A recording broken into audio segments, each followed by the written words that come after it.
बात कुछ साल पहले की है कि मैं अपनी पढ़ाई कर रहा था। पढ़ाई करते वक्त मुझे लगता था कि मेरे सपने बहुत ज्यादा बड़े थे। मैं कुछ बहुत बड़ा करना चाहता था, लेकिन मेरी परिस्थितियां घर की ऐसी थीं कि पिताजी शराब पीते थे और भाई भी शराब पीते थे। मेरे घर में मेरी माँ अनपढ़ थी, मेरे पिताजी अनपढ़ थे। मैं प्रयास करना चाहता था अपने जीवन में कुछ बड़ा करने का। तो मैं जिस भी स्कूल में पढ़ता था, कोशिश मेरी यही रहती थी कि मैं उस स्कूल का जब भी अगले साल निकलूं तो एक टॉपर स्टूडेंट बनकर निकलूं। लूप बहुत तेज चलती, खेत में ही रहता था। 8-8 दिन तक मैं कभी घर नहीं आता था ताकि मैं मेरी पढ़ाई वहां पर हो सके, क्योंकि घर को लड़ाई किया करते थे, मम्मी को मारते थे, हमारी किताबें तक नशे में फाड़ दिया करते थे।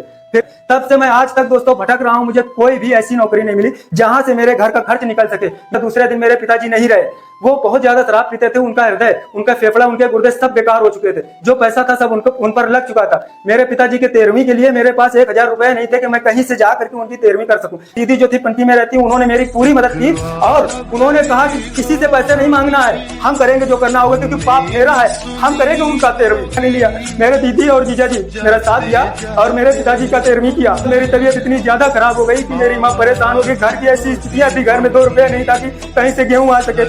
फिर मेरी माँ अगल बगल से गेहूं मांगने के लिए एक सोनवानी है, उनके यहाँ से 2 बाल्टी गेहूं। मैंने उस दिन से जीत ठाना कि आज मेरे पिताजी नहीं रहे और मेरे घर में 2 किलो चावल नहीं है, आटा नहीं है। फिर उस दिन से मैंने ढेसर में कतराई करना सोच लिया। नमस्कार दोस्तों, मेरा नाम है राहुल कश्यप और मैं कानपुर के एक छोटे से गांव काकोरी गांव से मैं आया हूं यहाँ तक, और इस होप टॉक के मंच तक मुझे आने का मौका मिला है।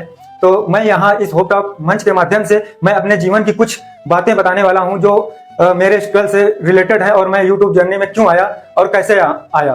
दोस्तों, बात कुछ साल पहले की है कि मैं अपनी पढ़ाई कर रहा था। पढ़ाई करते वक्त मुझे लगता था कि मेरे सपने बहुत ज्यादा बड़े थे। मैं कुछ बहुत बड़ा करना चाहता था, लेकिन मेरी परिस्थितियां घर की ऐसी थीं कि मैं कुछ भी नहीं कर पा रहा था। मेरे पास ऐसी ऐसी समस्याएं आ जाती थी। पिताजी शराब पीते थे और भाई भी शराब पीते थे। मेरे घर में मेरी माँ अनपढ़ थी, मेरे पिताजी अनपढ़ थे। मैं बहुत कुछ प्रयास करना चाहता था अपने जीवन में कुछ बड़ा करने का, लेकिन कुछ भी समझ में नहीं आ रहा था कि मैं क्या करूं। मैं जिस भी स्कूल में पढ़ता था, कोशिश मेरी यही रहती थी कि मैं उस स्कूल का जब भी अगले साल निकलूं तो एक टॉपर स्टूडेंट बनकर निकलूं। और दोस्तों, मैं जाता था, शुरुआत में तो मुझे कुछ नहीं पता होता था कि स्कूल का कल्चर कैसा है। मैं उसको पहले समझता था और सबसे पहले उस स्कूल के सबसे टॉपर लड़कों को देखता था कि वो कौन सा लड़का है जो सबसे ज्यादा टॉप में पढ़ाई करता है। मैं उसके हमेशा पीछे भागता था, उससे दोस्ती करता था। फिर इसके बाद उसका सिस्टम पता चलता था कि किस तरीके से पढ़ाई करता था। और मैं दोस्तों, आज तक का मेरा, जब से मैंने पढ़ाई की तब से जितने भी स्कूल ज्वाइन किए, उन स्कूलों का सबसे टॉपर स्टूडेंट मैं ही रहा हूं। और जब रिजल्ट आता था तो फर्स्ट रैंक, और स्कूल में टॉपर अगर किसी स्टूडेंट का नाम आता था तो मेरा ही नाम आता था। तो दोस्तों, फिर भी मुझे इतनी ज्यादा समस्याएं हुई। मैं खेतों पर काम करके पिताजी के साथ खेती बाड़ी करता था। इसके बाद दोपहर में लूप बहुत तेज चलती थी, फिर भी मैं जो समय दोपहर में मिलता था उस पर मैं पढ़ाई करता था। खेत में ही रहता था। 8-8 दिन तक मैं कभी घर नहीं आता था ताकि मेरी पढ़ाई वहां पर हो सके, क्योंकि घर में आते थे तो पिताजी दारू पीते थे, रोज शाम को लड़ाई किया करते थे, मम्मी को मारते थे और बहुत सारी समस्या थी, हमारी किताबें तक नशे में फाड़ दिया करते थे। फिर भी मेरी आशा यही थी कि मेरे चाहत थी कि मुझे एयरफोर्स में जाना है। मैंने पूरी इस तरीके से तैयारी की एयरफोर्स के लिए। मेरा हाई स्कूल जब हुआ तो 80% नंबर से मैंने हाई स्कूल और स्कूल में टॉप, अपने क्षेत्र में टॉप किया। फिर भी मुझे कोई रास्ता नहीं मिला। मेरी बदकिस्मती ऐसी थी कि मैंने जैसे ही हाई स्कूल क्रॉस किया वैसे एयरफोर्स का सिस्टम बदल गया। उन लोगों ने हाई स्कूल से लेना बंद कर दिया। इंटरमीडिएट करने के बाद उन्होंने लेना शुरू किया। फिर मैंने रात दिन मेहनत की इंटरमीडिएट करने के लिए। फिर मैं रातों रातों किताबें लेकर पढ़ता था। जिस स्कूल में मैं पढ़ता था वहां भी मैं बहुत मेहनत करता था। जिस कोचिंग में जाता था तो रात को मैं 12 बजे तक भी चला जाता था, उनके पास चला जाता था। वो मुझे सुलाते थे। मेरे सर जी थे जो मुझे डांटते थे कि इतने बजे क्यों आ जाते हो, बट मेरे जो सपने बड़े थे वो मुझे सोने नहीं दे रहे थे। मैं ये चाहता था कि मैं अपने जीवन में कुछ तो बड़ा करूं। कैसे मैं बड़ा करूं? पिताजी इधर परेशान करते थे, मम्मी कुछ कर नहीं पाती थी, और खेती में कितना होता था वो हमें ही पता था। मेरी पढ़ाई के लिए पैसे नहीं हुआ करते थे, मेरे स्कूल की फीस मांगी जाती थी तो बहुत ज्यादा समस्या होती थी। फिर मैंने हाई स्कूल जैसे ही क्रॉस किया, मेरे अंदर काबिलियत थी तो मैंने 9th वालों से लेकर के 5th से 9th तक के बच्चों को तुरंत हाई स्कूल के बाद पढ़ाना शुरू कर दिया ताकि मेरी कहीं से कहीं तो फीस निकले। ऐसे करते करते मैं दोस्तों अपनी इंटरमीडिएट किया। इंटरमीडिएट में ज्यादा मेहनत होने के बाद मेरा माइंड डिस्टर्ब हो गया और 2 साल तक मैं पागलों की तरह भागता रहा। कोई नहीं आ रहा था मेरा साथ देने। मम्मी मेरी परेशान थी। यहाँ से लखनऊ, कन्नौज, कानपुर, यहाँ तक कि मेरी माँ रोज मुझे लेकर भद्र जाड़े में लेकर के मुझे जाती थी, सवारी में जाती थी लेकर के। मैं रोता था, मेरी माँ रोती थी, मैं ठीक नहीं हो पा रहा था, पागलों की तरह रोड में घूमा करता था। कोई साथ नहीं देने वाला था, सब हंसते थे।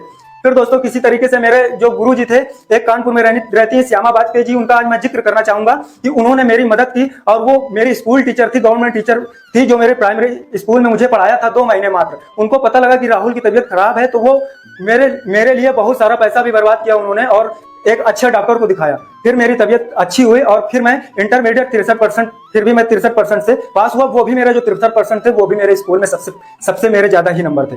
फिर मैंने दोस्तों, मुझे कुछ समझ में नहीं आ रहा था, मैं नौकरी की तलाश में घूमने लगा। क्योंकि दोस्तों बाहर जैसे कोई बच्चा इंटर या हाई स्कूल करके निकलता है जॉब की तलाश में, तो बाहर जैसे ही वो घर से बाहर निकलता है तो बहुत सारी कंपनियां सिर्फ ये तल के बैठी होती हैं कि कोई तो लड़का है, तुरंत वो हाई स्कूल, तुरंत पोस्टर छपवा देते हैं, रास्ते में लगवा देते हैं, इंटरमीडिएट विद्यार्थियों की जरूरत है हाई स्कूल का, और बच्चे वो निकलते हैं जो काम की तलाश में होते हैं और जाकर के उन कंपनियों में फंस जाते हैं। फंसने के बाद वो कंपनियां उनका यूज करती हैं और कोई पैसा नहीं देती। उनके पास जो पैसे होते हैं वो भी उनसे निचोड़ लेती हैं। फिर 8 दिन काम करवा के फिर ऐसा काम बता देंगे आपको कि वहां से छोड़ के आपको खुद जाना पड़ेगा। वो अपने ऊपर ब्लेम कभी नहीं लेती हैं कि मैंने इनको भगा दिया है। बट दोस्तों मेरे साथ ऐसा हुआ, मैंने बहुत सारी लगभग 30 से 40 कंपनियों को इंटर के बाद आज तक मैंने 30 से 40 कंपनियों में काम किया। बट किसी कंपनी में मुझे ये नहीं लगा कि कोई मेरे दिल से जुड़कर मुझे अपना मान करके कोई काम करवाए। सिर्फ मुझे एक लेबर मानते हैं। आज भी मैं जिस कंपनी को ज्वाइन करता हूँ कोई मेरी समस्या को नहीं समझता, क्योंकि मुझे कुछ बड़ा करना है और मैं कंपनी को 1 महीने 2 महीने तक ज्वाइन करता हूं जब मुझे लगता है कि ये मेरे लिए कुछ नहीं करना चाहती, सिर्फ मुझसे काम करवाती है, उसके बदले मुझे पैसा देती है, मेरा कोई करियर नहीं है, तो मैं तुरंत दूसरी कंपनी के लिए ज्वाइन करता हूं। वहां पे मुझे कुछ करियर नहीं दिखता है। फिर मैं परेशान होता गया और इसी जंजाल में फंसता गया और फिर इतना ज्यादा फंस गया कि अब मुझे कुछ भी समझ में नहीं आ रहा था। ना मेरी नौकरी लग पाई, मेरे आंखों में कलर विजन था। मैंने टाटा मोटर्स पंतनगर कंपनी में मेरा इंटरव्यू हुआ, वहां मेरी ज्वाइनिंग हुई, बट कलर विजन से निकाल दी गई। मारुति सुजुकी गुड़गांव में मेरा इंटरव्यू हुआ, वहां मेरी पोस्टिंग हुई, बट जब रीमेडिकल लगा तो फिर भी मैं वहां से निकाल दिया गया। इसके बाद बिहार रेलवे में मैं गया दोस्तों, 1 महीने के बाद तुरंत रीमेडिकल लगा और फिर वहां से निकाल दिया गया। तब से मैं आज तक दोस्तों भटक रहा हूं। मुझे कोई भी ऐसी नौकरी नहीं मिली जहां से मेरे घर का खर्च निकल सके। मेरी माँ क्या करे, मेरे पिताजी कोरोना के दूसरे दिन, जैसे ही कोरोना लगा था दूसरे दिन मेरे पिताजी नहीं रहे। वो बहुत ज्यादा शराब पीते थे, उनका हृदय, उनका फेफड़ा, उनके गुर्दे सब बेकार हो चुके थे। जो पैसा था सब उन पर लग चुका था। मेरे पिताजी के 13वीं के लिए मेरे पास 1000 रुपए नहीं थे कि मैं कहीं से जा करके उनकी 13वीं कर सकूं। मेरी माँ मैं अपने परिवार से मांगने के लिए बोल रही थी, बट मेरी दीदी जो थी पंटी में रहती, उन्होंने मेरी पूरी मदद की और उन्होंने कहा कि किसी से पैसे नहीं मांगना है, हम करेंगे जो करना होगा, क्योंकि बाप मेरा है, हम करेंगे उनका 13वीं, कोई नहीं करने आएगा। फिर हम लोगों ने पूरी मेहनत की, मैंने किसी से 1 भी रुपया नहीं लिया। मेरे दीदी और जीजा जी मेरा साथ दिया और मेरे पिताजी का 13वीं किया। फिर इसके बाद मेरी तबीयत इतनी ज्यादा खराब हो गई कि मेरी माँ परेशान हो गई। घर की ऐसी स्थितियां थी, घर में 2 रुपया नहीं था कि कहीं से गेहूं आ सके। फिर मेरी माँ अगल बगल से गेहूं मांगने के लिए, एक सोनवानी है उनके यहाँ से 2 बाल्टी गेहूं लेकर आई। फिर मैंने उस दिन से जीत ठाना कि आज मेरे पिताजी नहीं रहे और मेरे घर में 2 किलो चावल नहीं है, आटा नहीं है। फिर उस दिन से मैंने ठेसर में कतराई करना सोच लिया कि मैं इस बार जो ठेसर में कतराई करते हैं लोग गेहूं में, तो मैं उस पर जाऊंगा। और ठेसर में दोस्तों 3 साल, आज से 4था साल चल रहा है, मैं हर साल ठेसर में कतराई करता हूं। लगभग 6 से 7 कुंटल मुझे गेहूं मिल जाते हैं, उससे मेरा पूरा साल का जो चलता है पूरा घर गृहस्थी का काम। और धान वगैरह कुछ बो लेता हूँ, उससे मेरे पास कोई भी खेती नहीं है, दूसरे की खेती लेकर के उसमें बटाई को करता हूँ। कुछ भी समझ में नहीं आ रहा था। फिर मुझे लगा, एक दिन सोते देख रहे थे वीडियो, तो एक वीडियो आया कि यूट्यूब से कैसे पैसे कमाए। दोस्तों जैसे ही मुझे ये वीडियो मिला, मैंने इसको 3 से 4-5 बार देखता रहा। फिर उसको देखा, चेक किया, पूरे चैनल को देखा, सिर्फ वही एक वीडियो मिला जो मेरी जिंदगी को, मेरे सपने को पूरे कर सकता था। मैं उसी दिन से मैंने सोचा कि अब वीडियो, मुझे कुछ नहीं पता है कि वीडियो कैसे बनाए जाते हैं और क्या किया जाता है, क्या सिस्टम होता है इसका, मुझे कुछ नहीं पता। मैंने जब वीडियो बनाना स्टार्ट किया तो सॉन्ग से रिलेटेड वीडियो बनाना स्टार्ट किया जो मेरी छवि में नहीं थे, क्योंकि मेरी इमेज ऐसी है मेरे गांव में, मेरे रिश्तेदारी में, कि मैं जैसे ही गाने सॉन्ग पे रील बनाता हूं तो मेरे रिश्तेदारों को पसंद नहीं आता है, क्योंकि मैं एक सिंसियर स्टूडेंट था। मैं अपने लाइफ में कुछ बड़ा करना चाहता था। वो सॉन्ग, वो नाचने गाने से कुछ नहीं मिलने वाला था मुझे। फिर भी मैं वीडियो बनाने की प्रैक्टिस किया करता था। फिर मैं डेली कुछ ना कुछ कंटेंट चेंज करता था। जब कुछ लोगों के कमेंट आते थे तो लोग हंसते थे उस पर, फिर भी मुझे कुछ नहीं आता। वो बोले थे मास्टर जी, मुझे लोग, मेरे गांव के जितने भी लोग हैं जो मुझे अच्छे से जानते हैं, वो हमें मास्टर जी के नाम से जानते हैं। कोई भी मेरा नाम नहीं लेता है, सिर्फ मास्टर जी बोलते हैं। तो मुझे अब ये शर्म आने लगी कि मैं मास्टर हूं और मैं ये सॉन्ग वाले गाने पर वीडियो बना रहा हूं। मैंने कहा, पढ़ाई अगर पढ़ाऊंगा बच्चों को तो मेरे सपने छूट जाएंगे। अगर मैं पढ़ाता रहूंगा तो मेरे सपने छूट जाएंगे, कि वो पढ़ाने में कितना, मैं 8 से 10,000 12,000 जब पूरी जिंदगी मेहनत करूंगा तब जाके 10 से 12,000 की सैलरी उठा पाऊंगा। फिर मैंने डिसाइड किया कि मैं अब पढ़ाऊंगा नहीं, क्योंकि पढ़ाने से और गाने से और एक मास्टर की पदवी घट जाती है। हम अगर किसी बाहर में रोड में डांस करेंगे और एक मास्टर की पदवी लिए हुए हैं तो हमारे लिए और हमारे पड़ोस में हमारे बच्चों के लिए हम क्या ज्ञान देंगे उनको। तो हमने पढ़ाना बिल्कुल छोड़ दिया। लेकिन लोगों को लगता था कि अब ये देखो मास्टर जी पढ़ाना बंद करके अब बाहर चले गए कमाने। मैं कमाने नहीं गया था, मैं सिर्फ ये देखना चाहता था, मैं कानपुर आता था कि कौन ऐसा काम मिल जाए कि मैं अपनी जिंदगी में कुछ बड़ा कर सकूं। मैं फैक्ट्रियों में घूमता था, 2 दिन 4 दिन रखते थे, मेहनत करवाते थे, बहुत ज्यादा मेहनत करवाते थे, फिर भी हम करते थे। लेकिन किसी कंपनी में मैंने 8-8 दिन के पैसे छोड़ दिए, आज तक लेने नहीं गया हूं, क्योंकि वो मुझको एक एक लेबर बनाकर रखना चाहते थे और मेरे सपने बड़े थे। लेबर बनकर मैं सपने को पूरा नहीं कर सकता था। तब मैंने 2-4 धंधे स्टार्ट किए, चाट बतासे लगाना स्टार्ट किया। फिर इसके बाद जब उसमें भी सफलता नहीं मिली, मैंने फल बेचना शुरू किया। फिर फल बेचने से भी मुझे कोई सफलता नहीं, मैंने अंडे लगाने शुरू किए। अंडे लगाने से भी मुझे लगा कि लोग कहने लगे मास्टर है अंडा बेचता है, फिर भी मैंने उसको भी छोड़ दिया। फिर मैंने एक छोटी सी दुकान खोली जो हाई स्कूल में 720 रुपए आए थे मेरे, उससे मैंने एक पांच पड़ी थे मेरे घर के सामने, उसको दोपहर भर मैंने खोदा और खोदने के बाद एक त्रिपाल लाया। त्रिपाल लाने के बाद मैंने उसमें 4 डंडे गाड़े और दुकान 720 रुपए से स्टार्ट की दोस्तों। और रात भर मैं सोचता रहा, 2 सेल्समैन से जाकर के 2 एसएनके वगैरह लेकर आए और दुकान खोल दिया। उस दिन मेरी 30 रुपए की दुकानदारी हुई, मुझे बहुत खुशी हुई। फिर दूसरे दिन मेला लगा चौराहे में, मैं दोस्तों वही सामान लेकर के एक बैग में और चौराहे के मेले में चला गया। वहां पर मेरी दोस्तों उसी पैसे से 720 से मेरे 1500 रुपए हो गए दोस्तों। मैंने पूरे का माल भर दिया और धीरे धीरे मैंने माल भरता गया और एक फिर ट्रैक्टर की व्यवस्था की, ट्रैक्टर लगवा के मेरे एक दुकान हुई। फिर मेरे पिताजी का एक्सीडेंट हो गया था उस समय, तो मेरे पिताजी का हाथ टूट गया था।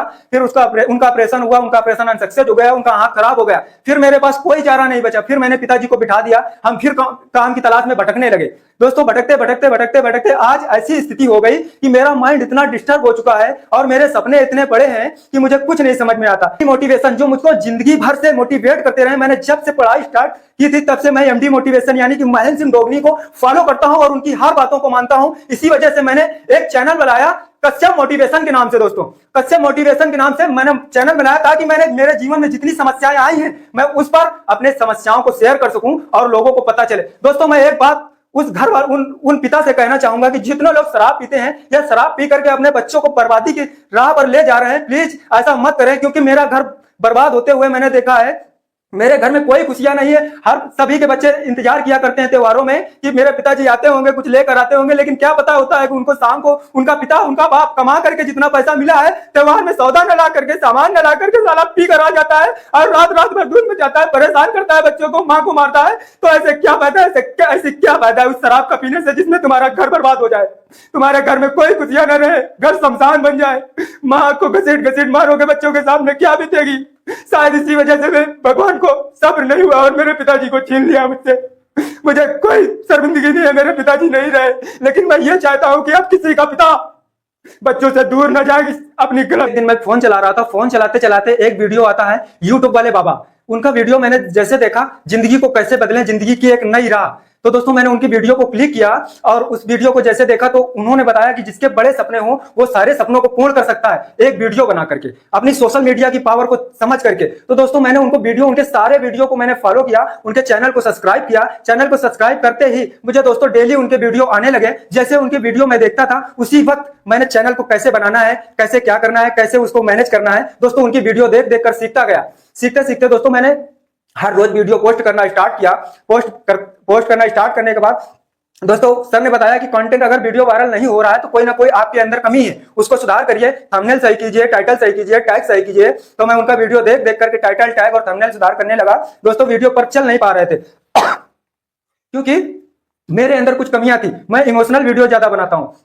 तो सर के वीडियो देखते देखते एक दिन मैंने फिर से एक चैनल बनाया राहुल कश्यप के नाम से, और सर का एक प्रोग्राम चालू हुआ। उस प्रोग्राम को मैंने ज्वाइन किया। ज्वाइन करने के बाद सर ने मेरा जो चैनल है राहुल कश्यप मोटिवेशन के नाम से उसको मैनेज करना शुरू किया सर ने।